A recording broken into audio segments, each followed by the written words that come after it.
All right. Hello. Good morning. Good afternoon.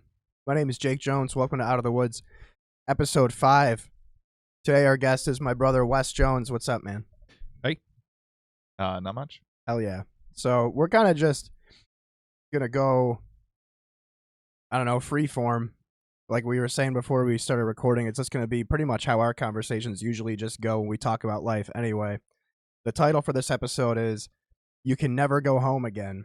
And I figure we were going to talk about like what that means to us and ways that we have tried to foster our own sense of self and sense of going home, in the sense of like, for me personally, that feeling of like when you leave school and you're headed home or like you're homesick, that's a feeling I have constantly, especially with everything going on lately. But I feel like that's a feeling that anybody that's around our age can relate to, you know? So yeah, that's pretty much it. I'm glad you're on here. Yeah, no, I've been stoked. looking forward to this Yeah. for a couple weeks since we originally talked about it, because we've had a couple of these conversations since then, since we Yeah. initially talked about this, and it just kind of like turns out end up being a way to really like, obviously we understand each other on a fundamental level. So when it comes to breaking down our emotions and processing the things around us, I feel like we just get each other that way. So I'm sorry if nobody else likes what we have to say, but we don't care.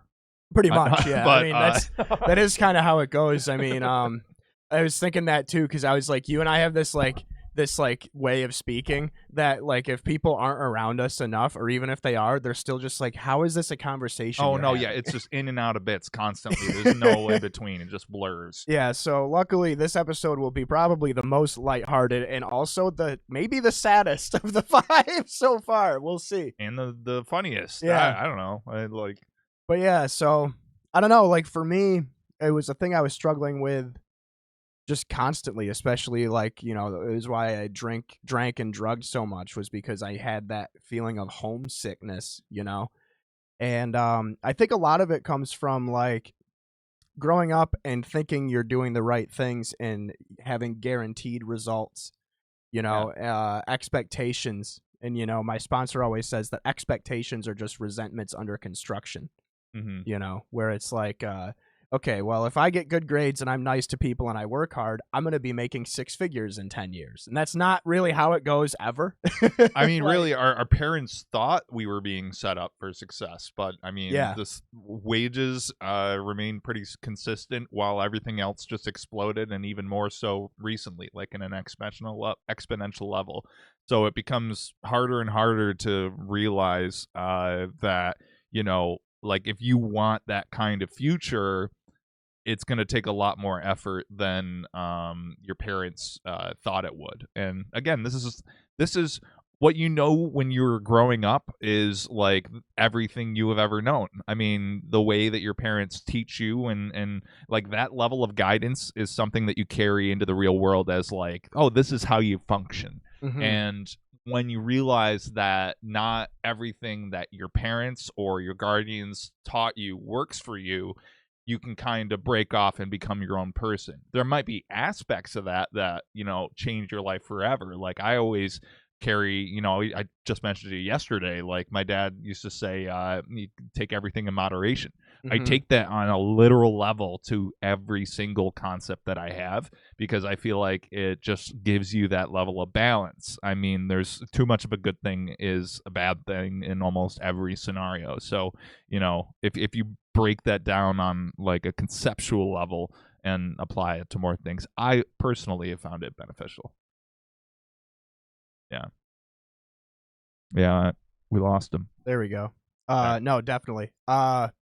Yeah, and I think my biggest hurdle with all that is like trying to keep myself from being angry about things, Especially like, first off, social media doesn't help anything or anybody ever. No. Like, and that's the thing we talk about often, where it's just like, well, I mean, I think in one of our group chats, we were all like, what social media apps are we using? And the whole time I'm going through it, even though I even added suggestions in my head, I was like, we should not do any of them. Yeah, like don't need that one. Don't like need comparison is the thief of joy type thing, where it's just like, especially yesterday, I always tell people, I go, my subconscious doesn't function in a good way from like Halloween to Valentine's Day. And Valentine's Day is like my Super Bowl of depression. No matter where I'm at, even if I'm with somebody or not, it's just an awful day.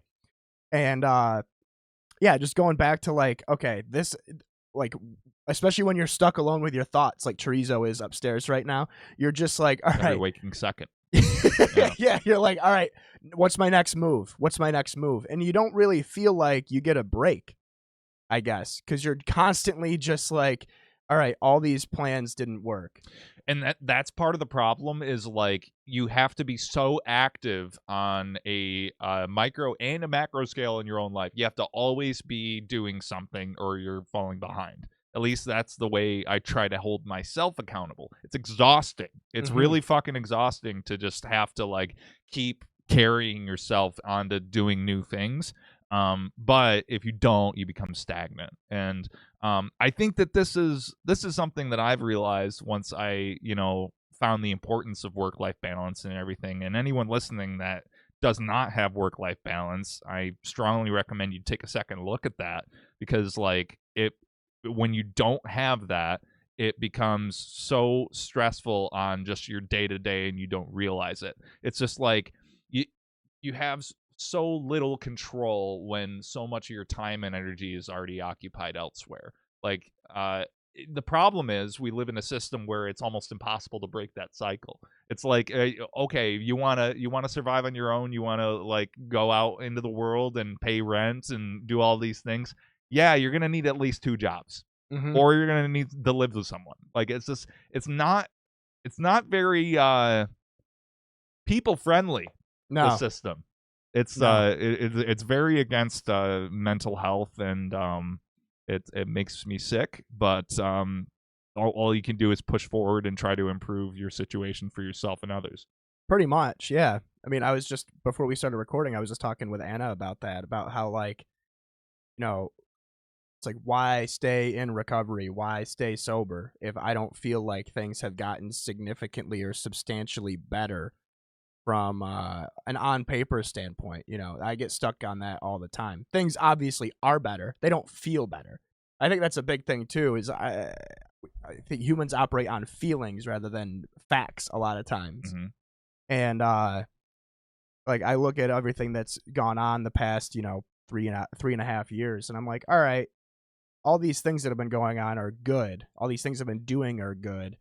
And it's building a foundation towards something. But there's that thing in the back of my head that brings us back to the beginning where I'm like, I had a foundation the first half of my life and it didn't work. So you got to just have faith that it will work, because once you start getting those thoughts of like, this is all going to be for nothing, this is all going to be for nothing, I feel like it can end up just becoming like a self-fulfilling prophecy, where it's like, if you don't feel like what you're doing is worth it, then it probably won't be. And I have like a more of a I guess it is kind of like a nihilist take on it, where like I accept, yes, it is all for nothing, so move past that, because you're not gonna go away, and you're not gonna sit here and suffer unless that's what you want to do. But that's up to you at that point.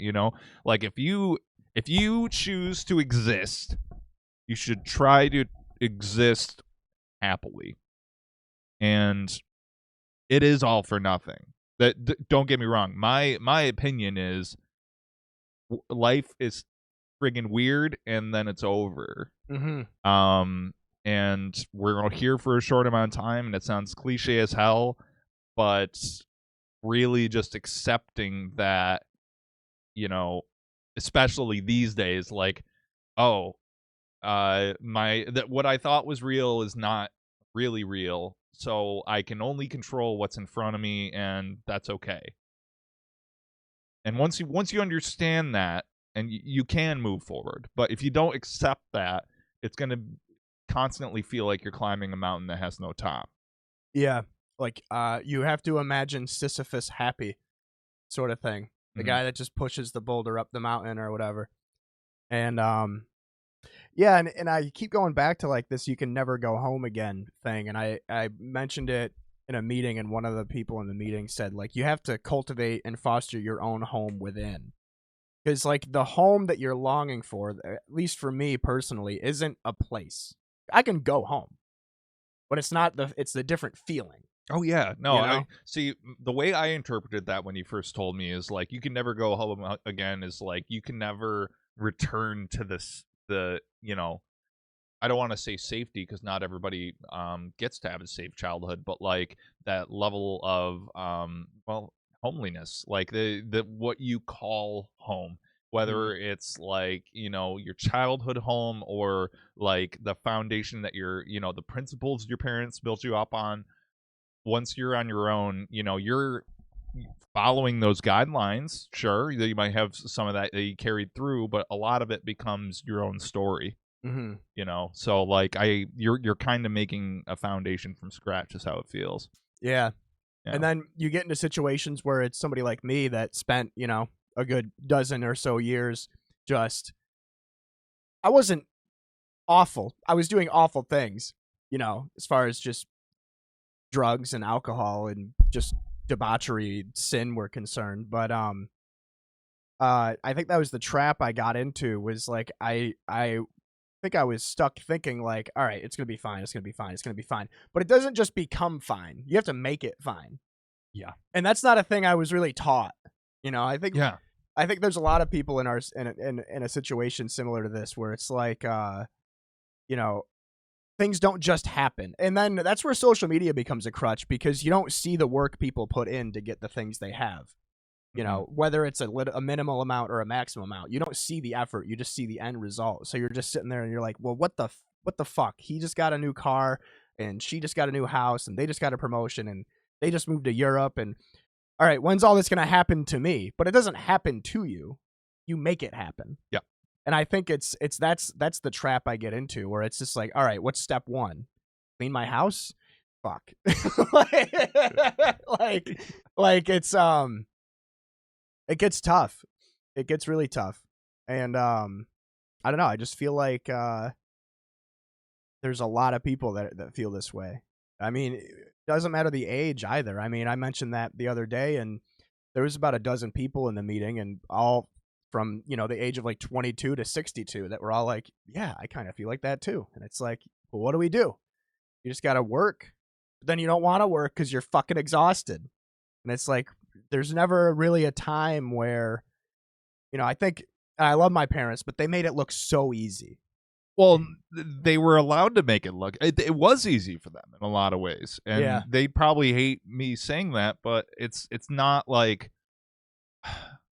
I really think it boils down to money a lot of the ways. Like things have just gotten so expensive where nobody can really have a comfortable space for them to grow as a person in a lot of scenarios. I mean, there's a lot of people that will like, get inheritance or whatever. You get lucky, sure, that happens, Where you take it from there is up to you. Mm-hmm. You get a big pile of money in your lap. You could either blow it all in a week, or be smart and invest it, or like there's so many different angles. I'm going off on a tangent, but like That's fine. no, back to the parents.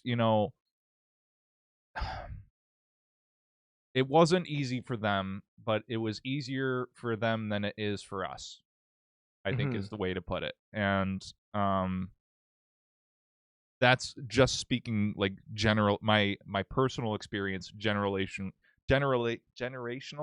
Yeah. from us to our parents. Mm-hmm. So, Yeah, and it just seems like the opportunities were abundant. I think that's what kills me the most, you know. there's too many Um, people now. yeah, there's too many people. Nobody wants to retire. It's the thing we talked about a couple weeks ago, where it's like, there's people that have these top tier jobs at all these different businesses or factories and industries that like instead of training a younger person, not even our generation, it would be like Generation X. Instead of training like a Generation X to replace them, they go, no, I'm just gonna come in like 2 days a month and then do that job. And then there's gonna be nobody. There's no ladder. The ladder's been pulled up in a way. Um, and COVID didn't help, obviously. But that's besides the point, I think. I feel like we're past it now. Because I think about summer 2019 before I was even sober. But I just remember like making moves, and it felt like at the time, every move I was making career-wise was like I was moving up, moving up, moving up, and then all of a sudden there was nowhere to go.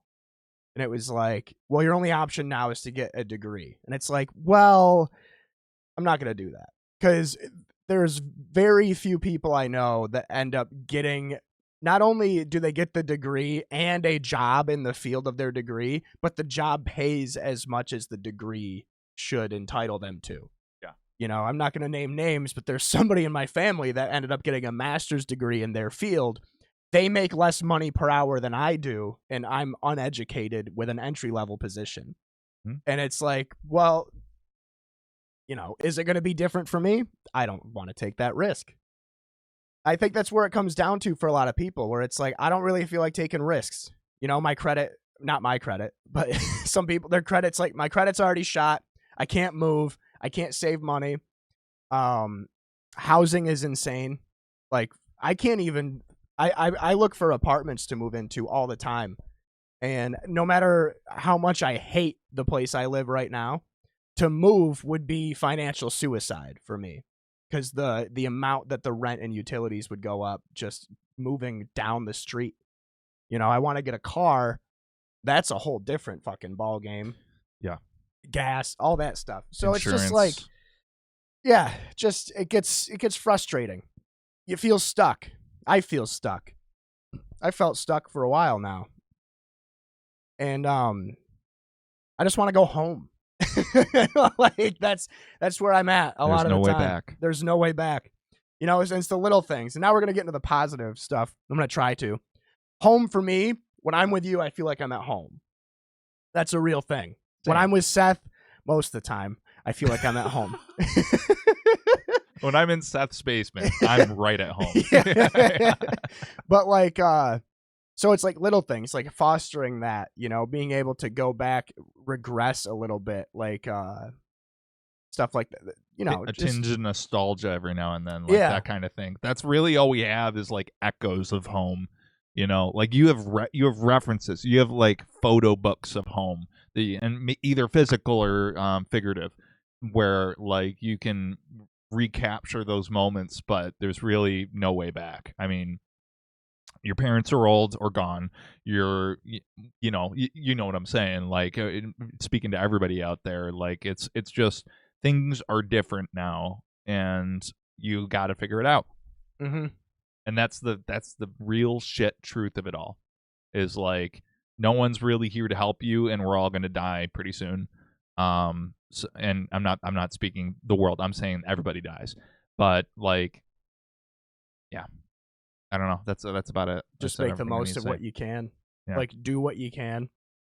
And I don't know. It just like for me it was, and it's not even like a youth thing either. Like people are always like, I turned 30 this year. People are like, "Are you scared to turn 30?" And I'm like, "Not really." I mean, sure. I don't know. I've had health issues my whole life. I've looked great my whole life. I'm gonna continue to look great and continue to have health issues. So like. That's where I'm at with turning 30. I really stopped counting, you know, like my 30 when I turned 30, we had that big bash at Christie's. Mm-hmm. A great party. I could have cared less that it was my 30th though. It's Yeah. just like I saw this coming for years. Yeah. So I don't know. The numbers really don't matter as much to me anymore. I'm 30.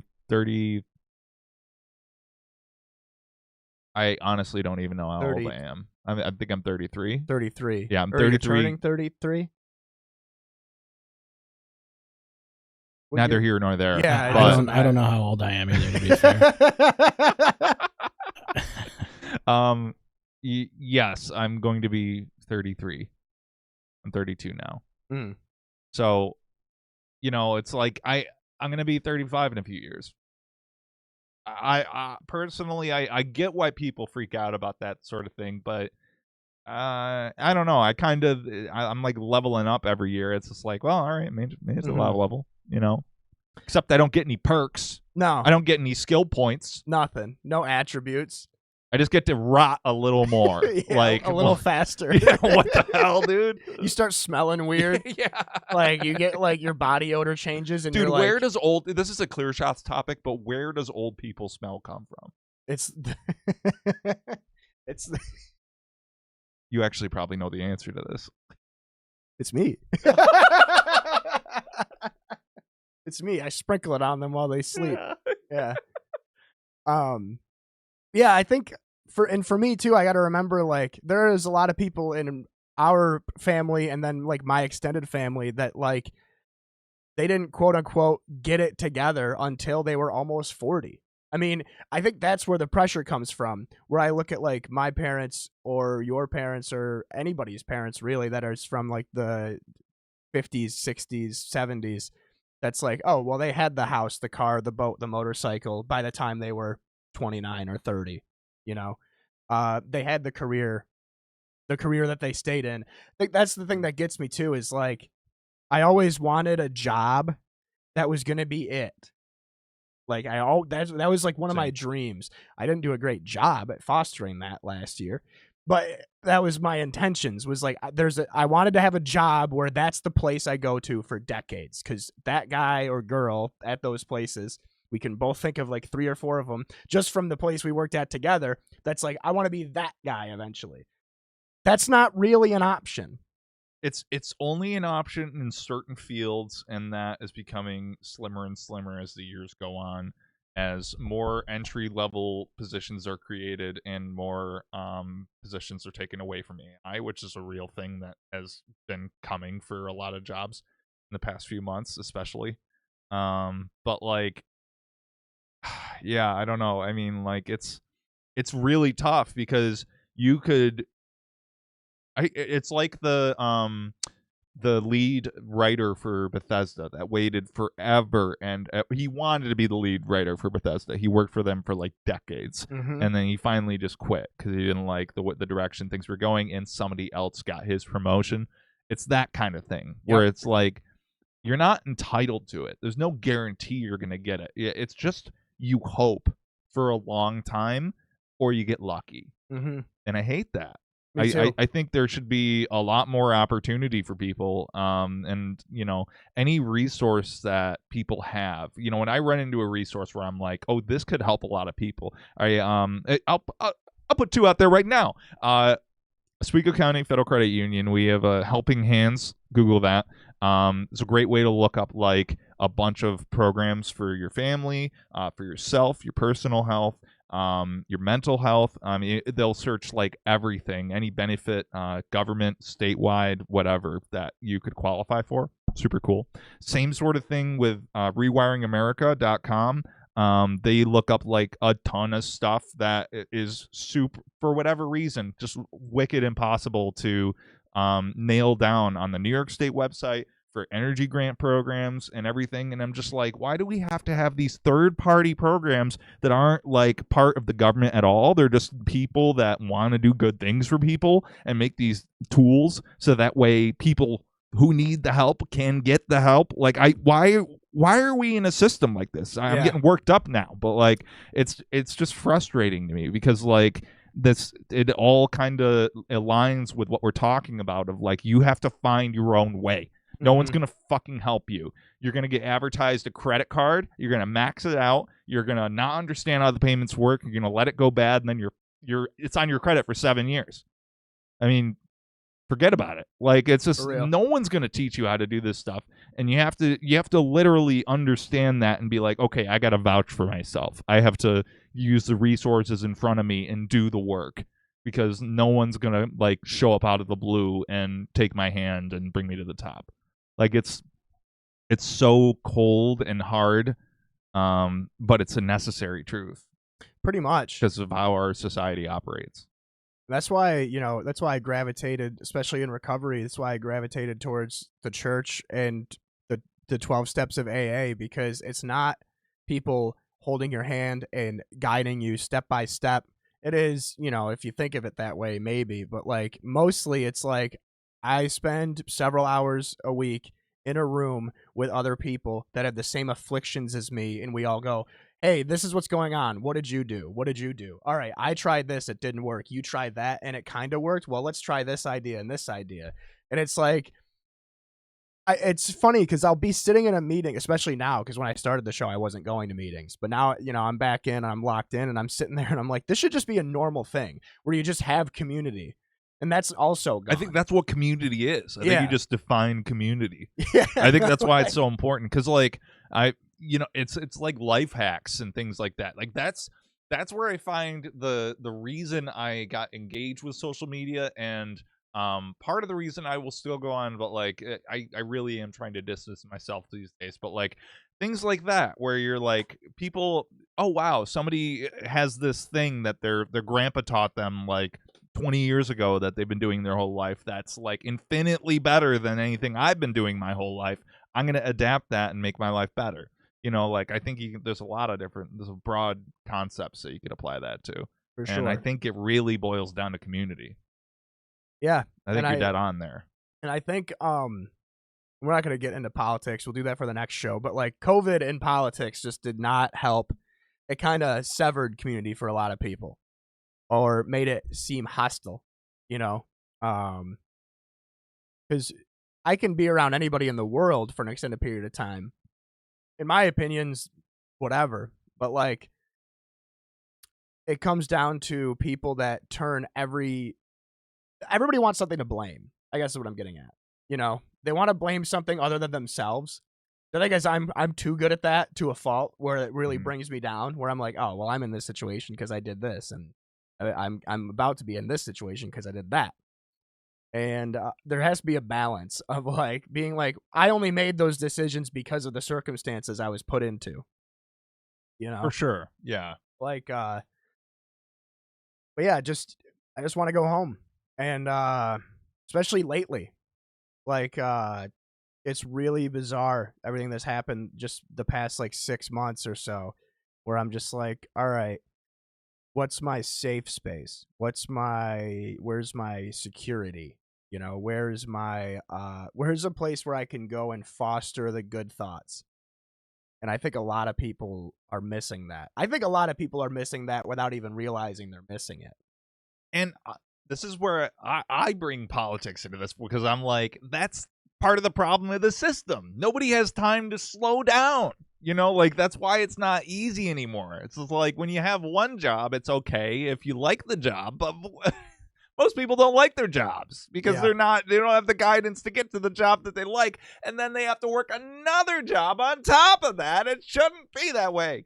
We should have enough time for us to decompress, recenter, remind ourselves what it is to be human. I mean, this is part of the reason why we're starting the sanctuary and everything, is like to have that disconnect from, well, not just social media, but just your phone, and have that connection to nature, because like just having the silence, it does remind you to be human. I mean, like it forces you to, because that's all you are out there, so if you're in this, I'll recircle back to this because I said it earlier in the episode.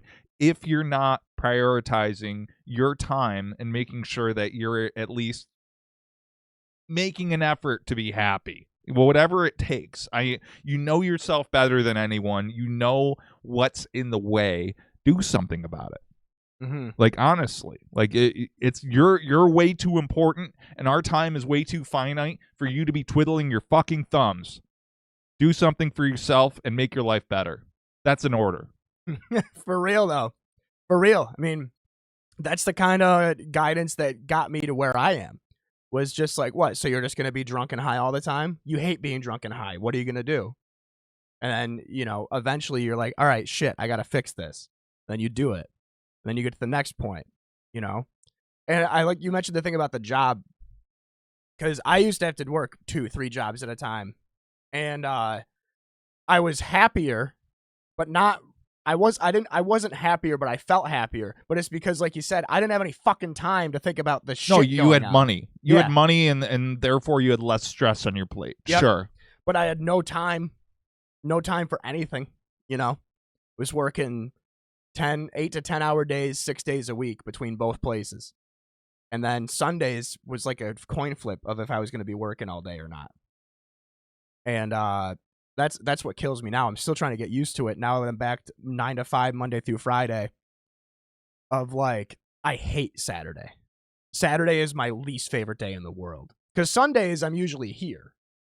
So, like, Sunday through Friday, I'm good. From Friday night at, like, 6 p.m. until Saturday night at, like, 11 p.m., I am a mental mess. I am, like, barely functioning. Because I'll go to my meeting Saturday morning, just like yesterday. I'll go to my meeting, I'll get home, and I'm like, all right, I'm not going to be productive. I'm not going to be useful.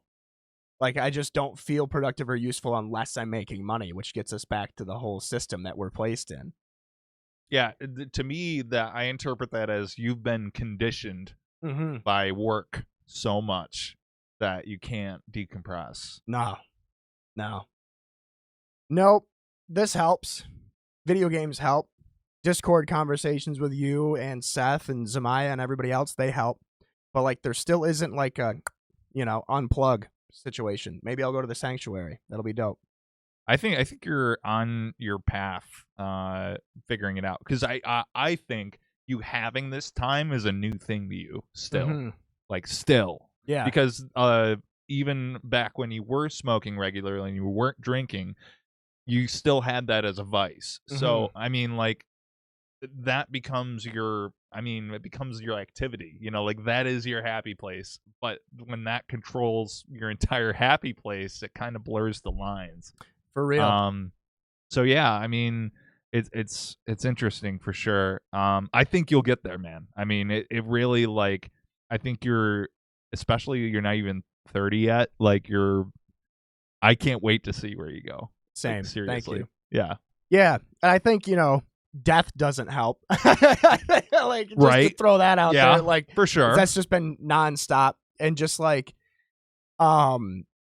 you are spot on though with just like the free time, especially free, completely sober time, where it's like I used to just 4 or 5 months ago, I would just, if I had a day off, it was I'm just gonna get stoned, and then just be stoned all day, and then be pissed that I'm stoned all day, like, but yeah, it's just weird, the feeling of being stuck, feeling like nothing you do is ever going to be enough for you. Because I could give a shit about, I do appreciate nice comments and stuff like that, but it also, like, it doesn't do anything for me tangibly in a way. It helps me spiritually and stuff. But, like, yeah, it's just, I'm impatient. And I think a lot of people are impatient, literally and figuratively. Like, people are impatient, like, for rehab or whatever, and they're like, and I remember having these feelings when I was like down in Philly, and I was like, all right, I'm in the sober house, I got this going on, I got that going on, and it's just gonna be, it's gonna just keep going up from here. I guess I didn't have an idea of it being able to go back down again, which that's what it is. That's just what life is. Yeah. And this idea of, I mentioned a couple weeks ago that the stages of grief, I don't feel like they're linear. I feel like you can flip-flop between them a lot. Just like the stages of growth. I feel like you're always going to have like periods of stagnation, and it could be so demoralizing. Where it's like, all right, I got the job I want, I got the health insurance I needed, I got this thing going on, I got that thing going on. Why do I still feel this way? What's next? And it's like, maybe you're just supposed to feel this way. Yeah, I remember us talking about that, where it's just like part of the human experience is just like figuring out what works for you. Because like you can follow every guideline in the world, you can follow every book, still might not work for you. Yeah, I mean, it's the same thing with medication. It's the same thing with routines. A lot of different things you could apply it to, where it's just like, yes, a lot of people experience grief in a certain order of ways.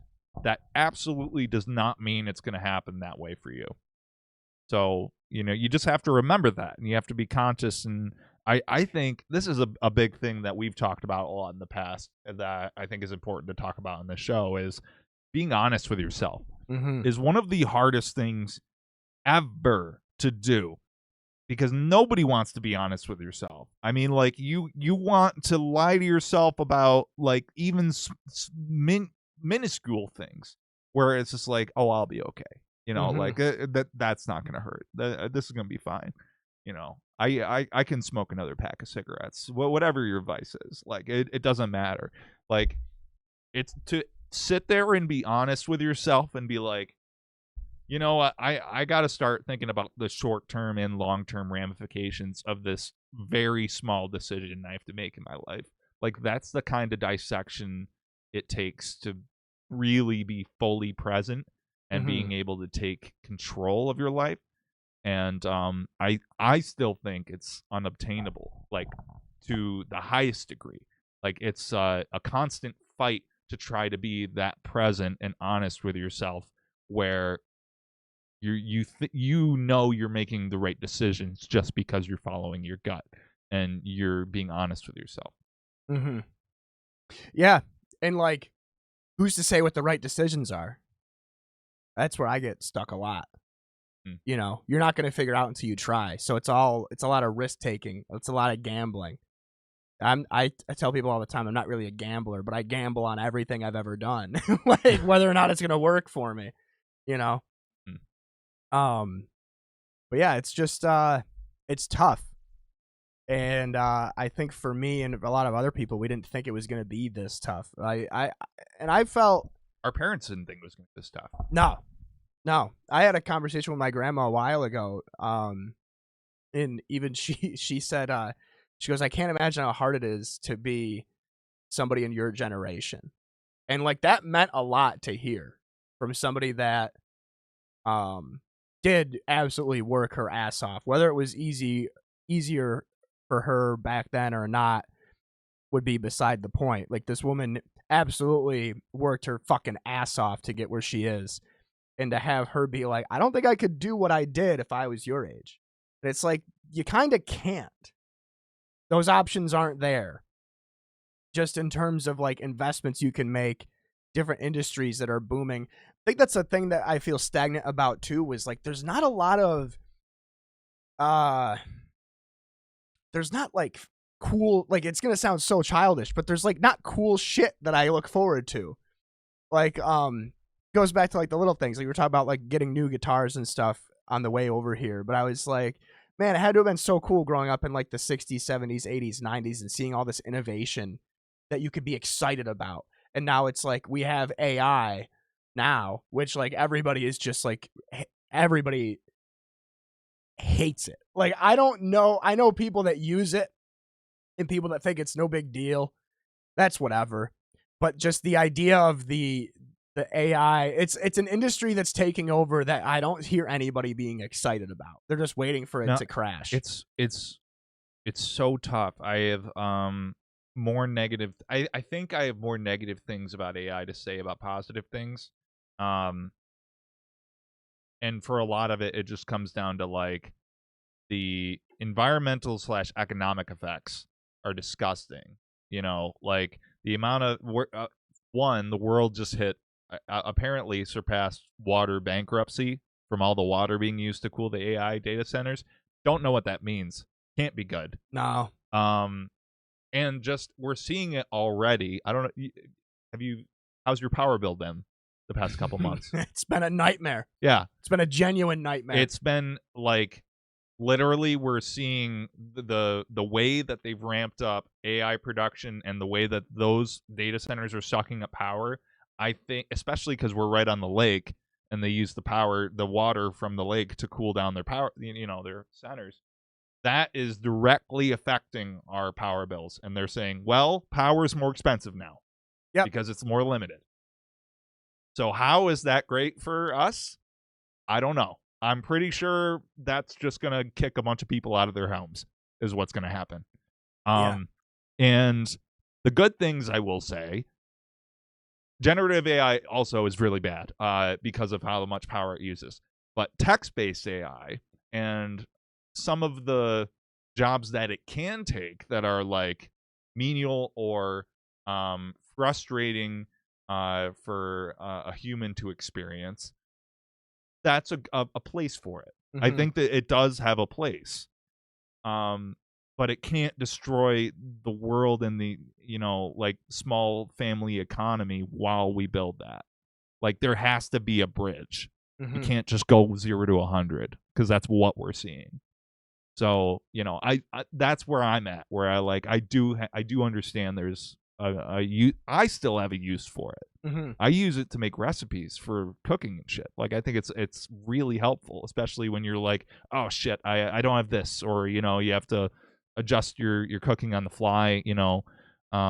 That can be really helpful for me personally. But I just seeing all the other effects of it, not a fan. I'm really not. So Agreed. I'm glad that you was a fun mentioned. tangent. No, you're good. I'm glad you mentioned the word bridge, because that's what it feels like sometimes. It feels like there's an entire generation of people on one side of the river, and then the rest of the people, not even generation, it could just be it's just economic standing. And like, there's people on one side of a river and people on the other side of the river. The people on the good side of the river are like, just cross. We got here. And it's like, well, how'd you get here? They're like, we don't fucking know, but we're over here. Yeah. Like, some people had a boat, some people treaded through mud, some Yeah. people are still in the lake. some people were born on the other side of the river. Born on third base. You only have one stop to get home, and you can never go home again. I want to make Never that go home abundantly again. clear. If we haven't said it once, we'll say it again. It's not an episode of Out of the Woods until you hear me say the title 8 times. Good bit. But yeah, it's just like going back to like it the AI thing. Like, for me, the most interesting thing about it has been really just what the whole subject is just waiting for it to pop, because every day it seems like I'm seeing new articles and new reports about like, oh, Lowe's spent $900 million updating all their stores to use AI, and less than 1% of all customers use it. Like, yeah, there's like a very strong misconception on what AI is going to be good for. And I think that's why, like, all these CEOs and people with money are like, oh, yeah, I slap AI on every facet of everything, even if it doesn't need it. And it turns out you don't need it a lot of the time. Yeah. We're just fine without it. Yeah. So it sucks. And that's like the disheartening thing. It's like, is that what we have to look forward to? Is another once in a lifetime economic crash? It's been like a year and a half we've had AI. Yeah. Yeah. It's been, mark this for future viewers, it's been like a year and a half since AI's been a thing. Like a year and a half ago, we were on, what was it called? The Womble? No, not Womble. That Dream? like, no, it was that like image creator. Oh, where it was like the really cursed images. Yeah. I don't remember the name of it, but like that was like a year and a half ago. Yeah. And like we knew it was gonna explode like this, but it's not. It's just gonna get faster. And it's just gonna keep sucking up resources, and people's lives are just gonna get worse. Yeah. And there's nothing you can do about it because you don't got the money. Yeah. And it's like, well, we say we got to figure it out, and it's like it's hard to figure it out when the entire dynamics are changing almost every day. That's what it feels like. I mean, time doesn't exist for me now. That's the biggest thing I've noticed since I've gotten older, is like I've already been at my newest job for 2 months, which is insane to think about, that it's been 2 months already. Yeah. And then eventually it's going to be like a year. Mm-hmm. And I'm like, oh, man, is this it? I guess this is it. I like it. That's the benefit I have is, I don't know. I couldn't imagine. It was a thing that, going back to my grandma, it was a thing my grandma always said was like, I can't imagine being in a job or a profession that I hated, and I think it's not the profession that people idolize or fall in love with, but the routine and the people you work with. And I think that's more important than, it's easy to say, my money troubles aside, my money troubles are mostly just like, I don't know what to spend it on. And that's such a good, that's such a good area to be in, where it's just like, I don't have enough money to go the next step. So I'm just building a nest egg until I get to that next step. Some people don't even have the chance to have the nest egg as an abstraction, you know?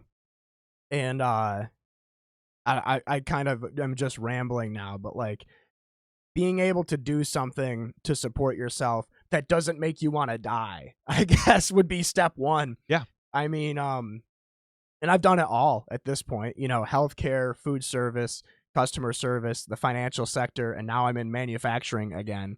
And it's like, yeah, I mean, you look at it on paper, my job day to day could probably seem really boring and tedious, and maybe it is, but it's still fine enough.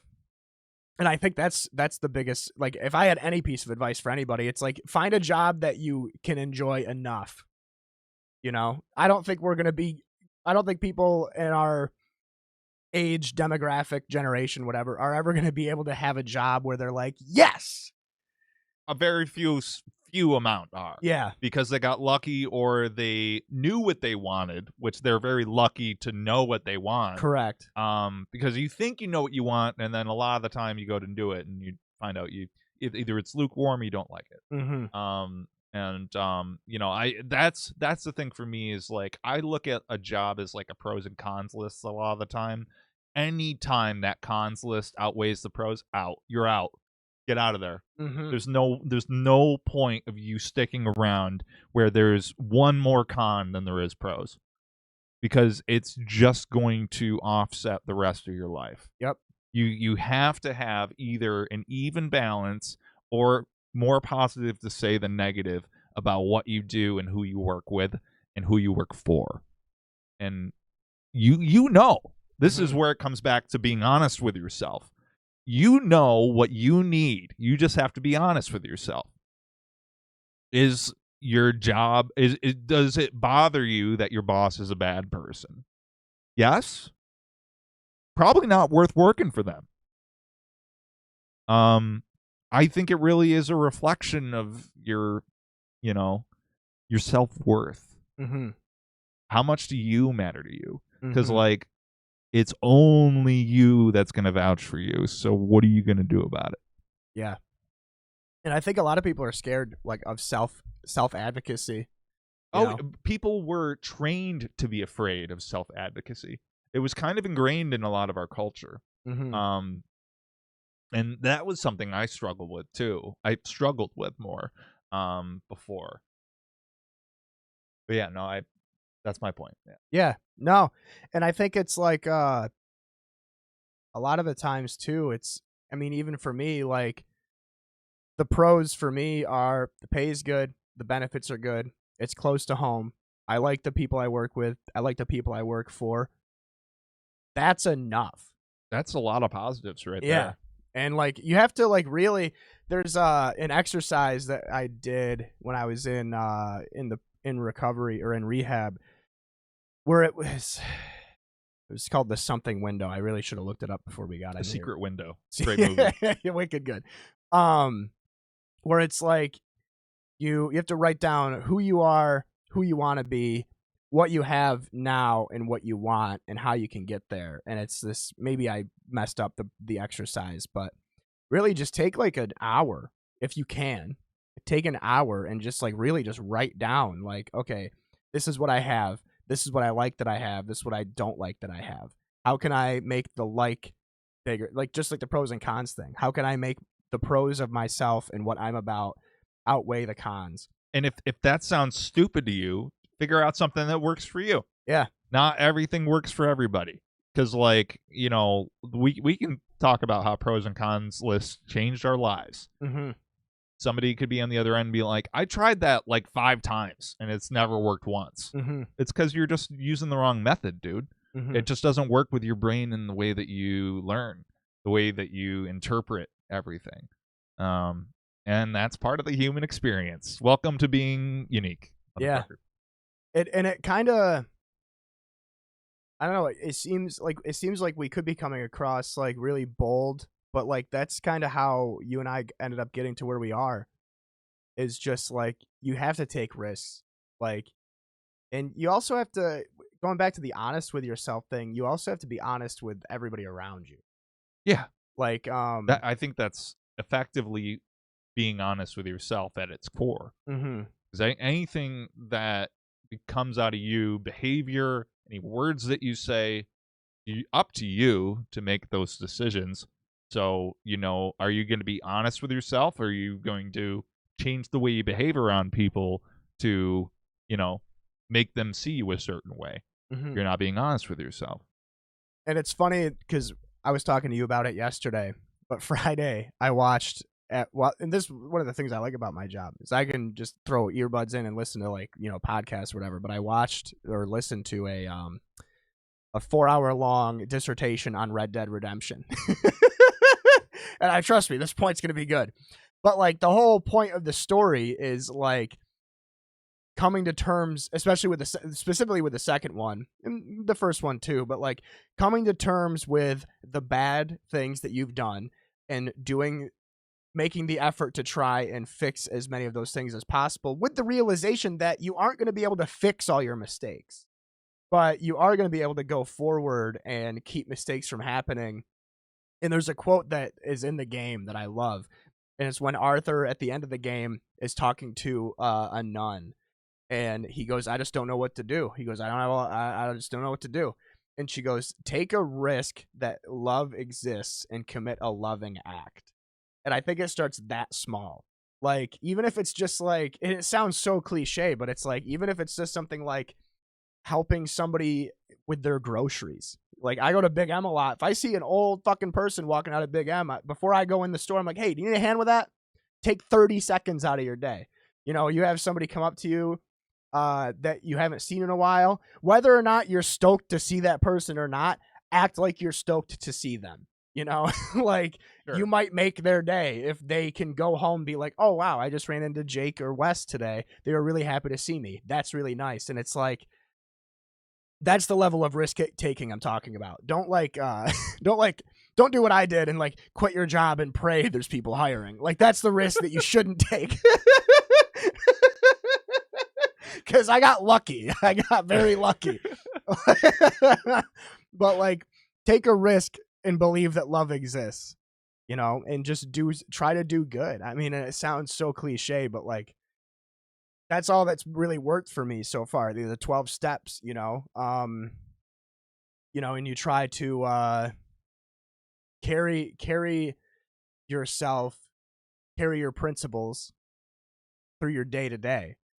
Don't just act ideal when you feel like it. You got to have integrity. Integrity is a big thing. They say integrity is are you acting the right way when nobody's watching? The shopping cart problem. Yeah. There's the 4chan post of the shopping cart where it's like the shopping cart is the ultimate litmus test for being a good person or not. There's no risk to not putting your shopping cart back. You're not going to get arrested for it. You're not going to get beat up for not putting it back. And it only takes like 30 seconds to put your shopping cart back. Yep. Start that small even. Like, I really I do think that that's why empathy is so important. And it's unfortunate that empathy is so hard to come by these days. I think really strong ideologies and beliefs can blur empathy in a really strong way and put people in boxes. I really think it starts at empathy, and a lot of the thing is establishing that understanding that everyone's going through their own thing. mm-hmm. No matter how big or small it is, no matter how good or bad it is. You have no control over that. You just have to give everyone the benefit of the doubt and treat them as they would treat you, or as you would hope they would treat you. Mm-hmm. And I don't know. It all just sounds cliche, everything that we're saying, but like I do think it's, especially these days, worth restating, because these are the basics of humanity that are escaping us before our very eyes in a lot of ways. Mm-hmm. Not even just what's happening in America, but just the entire world. And it's times like this that we need to recenter and understand what's important, and look out for yourselves and look out for the ones that are close to you. And if you can, extend yourself even further than that. But at least start there. Mm-hmm. Yeah. Drive to be good in a world that's lacking it, Yeah. And also, like, don't. This is a trap I fall into a lot. Not too often anymore, but like going into good, loving acts, you can't expect anything from them. And that was a way going way back to like how we were raised, was like, well, yeah, if you do good things will happen to you. Well, good things don't just happen to you. We made that abundantly clear. You make the good things happen. You can make it easier for yourself. If you're a jerk to everybody, you might not have as many opportunities, because if your name carries a certain weight to it, those opportunities can be taken away from you before you're even aware that they're there. But you just have to hope that, if I am able to keep feeding positivity into my community, into my people, then eventually hopefully eventually it'll come back my way, I And mean, yeah, that's karma, yeah. And I think that there is definitely a merit to like the concept of karma, because even if it's blah, even if it's just a concept someone made up, it's the antithesis of, I don't know how to use that word properly. I said that word and I'm like, I'm gonna sound so smart, but it's the concept of like, I want something good to happen to me, so I'm gonna spread good. Mm-hmm. And if I do something bad to someone else, that might come to back to bite me one day, and I'm not going to do that. I just think it's like guidelines. Mm-hmm. To me, it's karma's like guidelines to follow. And I like to think it's a real thing, even though it's it's a really hard thing to measure. So, And it's not equitable either. no. If you were to like give $1,000 to a stranger, that doesn't mean a stranger is going to come up and give you $1,000 someday. But, maybe 2-3 years down the road, all of a sudden you walk into a store that you didn't recognize before, and it turns out that the guy you gave $1,000 to owns that store, and he gives you a discount. Or maybe he has like 1,000 plastic meatballs, and it's like, I'm going to hook you up. Yeah. That's a fair trade. Yeah. Yeah, I don't know. It's like just navigating all this stuff, and trying to break free from the shackles, especially people our age, because like we grew up in a trust-based society, and then kind of from like the age of like from like I'm not gonna get into what happened, but I'm gonna say from like the year like 2001 to like 2008 was just like watching in real time the trust of our society and our community kind of crumble. And then from like 2008 to like 2016 was shaky. Post 300. Yeah, post 300. Yeah. And then like, 2019 to 2021 was another like, just throwing rocks at the foundations. And I think we're all just trying to like get back to normal. But maybe this is what normal is, and we have to stop trying to make it. We have to stop trying to go back to what it used to be and make what we have now. You can never go home. You can never go home again. You can never go home again. And it's like, I'm so glad that like, and that's just been in my head constantly since when I texted you before we even knew we were going to be on together. I was going to do You Can Never Go Home Again solo. And then you were like, I want to be on. And I was like, well, I want you on. So that's what we're going to do. And this is what we're going to do. So like, and here it is, us doing it. Yeah. It's probably different.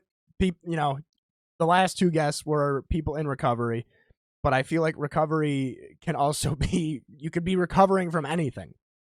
Sure. It doesn't just have to be addiction or psychological stuff. You could also look at recovery as just growth. Mm-hmm. Yeah. Where it's like, yeah, I was talking to my Dan. I love that I call him my Dan now because there's like 4 of them. I was talking to my Dan the other day, and I was telling him about how like it feels. I lost the train of thought because I was laughing about how his name is My Dan. It feels like artificially difficult, sometimes. And a lot of it is like your perception. And there's hours upon hours of voice messages between him and I of just about how awful everything is and how fed up and tired of everything we are. Then we end up just being fine. Yeah, we let it all out. I mean, Yeah. I think that's the point of like therapy and having conversations with people is like you just have to express that because that's part of the human experience and it sucks. Like there's a lot of stuff about being human that sucks and no one really gets you ready for that. That's on you to just kind of get hit with the storm and then keep standing. And I do a lot of slogan therapy. They call me the quote guy in the meetings because I always have a quote for whatever topic. I've been like that since I was like a kid. Even my parents and my grandma were like, "You really love quotes, huh?" And I was like, "Yeah, that's how I remember things." but I said to my dad a lot, like, "This too shall pass." He says to me too, and it's like nobody prepares you for just life. You think you're prepared for life, and I would have half a mind to wager that when our dads were our age, they probably felt similar to how we feel now. Yeah, probably.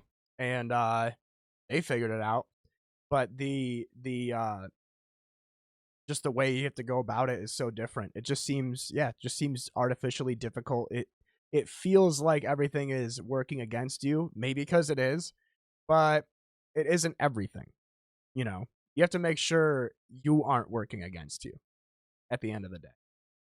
Whether it's, like for me, it was like, all right, well, I don't want to get high anymore. I don't want to get drunk anymore. I don't want to self-harm in however many ways I was doing it. You get people that are like, well, I want to lose weight, even if it's something like that. Like, all right, well, eat better. Are you being honest about your diet? Are you working out the way you should? And even then, right there, people fail on diets all the time, and I've never, and I'll say this up front, I've never done a whole diet to completion, and not that I've personally had the need to, but I see so many people run into this issue where they'll start a diet as a commitment, and they're not honest enough to themselves about their own capabilities, their own routines, the things that it would take to do that sort of diet. When I see people do a diet and they're like, I'm going from 0 to 100, like New Year's resolution, I'm going to change my entire diet, I'm going to start working out. So that's too much for most people. Like even those two things together at the same time. Start small. Do it in increments. You don't have to change the world in a day. Like, to me, I just feel like that's important. Is like a lot of people really can't handle that level of change, and you have to be honest with yourself about that.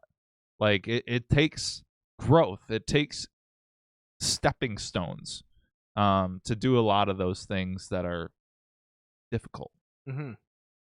Yeah. And that was a thing, like, for me, I could never do a diet like an Atkins or a Mediterranean or whatever. I can never completely change my palate, but I can identify the things that are doing the most damage to me and just remove them, or even reduce them. Yeah. Going back to moderation, everything in moderation, like, yeah. I mean, I keep coming back to like the same concepts, and I gotta believe that there's something to that. Yeah. Like I feel like this is why Buddhism is a thing, is just balance just makes so much sense. At least to me. I don't know how everyone else feels about this, but ever since I've always applied that concept of everything in moderation. But once I started taking it seriously and applying it to every single concept in my life has been getting better. It's not like my life has changed overnight, but I've noticed my life is getting better because I'm paying attention to those balances. I'm like, oh, this was too much of this thing, so I am honest to myself, and I'm like, I'm gonna remember to be a little lighter on myself on that, or I could use a little more of that next time. Like that sort of thing. Like you really just have to. And my part of my journey for this past year was diet. like getting my diet in order. When I found out that I can't have pizza 4 meals in a row anymore, it wasn't the end of the world. It was a reality check. It was like, okay, I just have to add some probiotics. I got to eat more fiber. I'm just, my system's older and I need to account for that. So, like, I think that that's really, that's what it boils down to in a lot of ways, is like the human experience is ever changing and different for everybody. And you have to remember that. You have to be honest with yourself in the present moment of like what I need, what doesn't work for me, and what does. And you need to act on that and make sure you have balance. So yeah, all those things. I mean, this really circles back to like our past 4 conversations that we've had, because like that's how strongly I believe in all of these concepts, where it's the thing in life that makes the most sense to me. And in a life where nothing makes sense, if I find one thing that makes sense to me, I'm gonna follow it. So I hope that helps to you or anyone listening. No, I think that's perfect, honestly. I think we could just end it on that. I don't have anything else to say. Seth, Thanks for having me on. you can never go home again. You can never go home. Thanks for coming, brother. I really love you, man. Love you too.